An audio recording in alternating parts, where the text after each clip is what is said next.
डर हुन्छ स्ट्रेन्थ नि प्लास्टिकको पैसा हेर्नुहोस् न।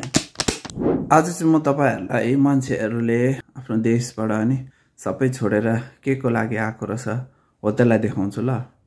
मतलब बुझ्नु भयो होला तपाईहरुले। त्यो चाहिँ यो है, यो हेर्नुहोस् है, डलर, अस्ट्रेलियाको डलर।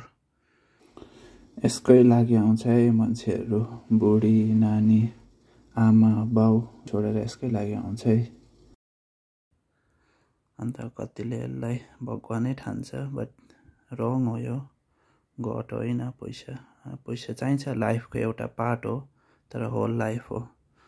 नत्र भने मान्छेहरूले त्यत्रो पैसा भएर धन दौलत भएर नि सुसाइड किन गर्छ? किनकि पिस हुँदैन नि मान्छेकोमा। तर यही है, पैसा चाहिँ यति डर हुन्छ स्ट्रेन्थ नि। प्लास्टिकको पैसा हेर्नुहोस् न।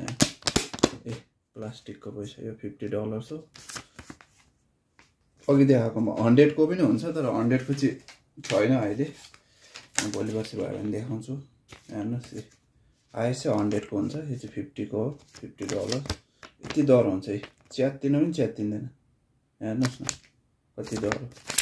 काचा कुचु गर्दा पनि केही हुँदैन, फर्केर है यस्तो आउँछ। पानीमा चोप्दा पनि केही हुँदैन, प्लास्टिक हो कि। हेर्नुहोस् है त्यो। हाम्रो भुटानमा पनि अब 2026 देखि नयाँ सालदेखि नयाँ नोट्सहरू रिलिज हुँदैछ अरे। त्यहाँदेखि यो पनि स्ट्रङ हुन्छ होला। तपाईहरु कतिजना एक्साइटेड हुनुहुन्छ नयाँ नोट्सलाई हेर्नको लागि? कमेन्ट्समा भनिदिनुहोस्।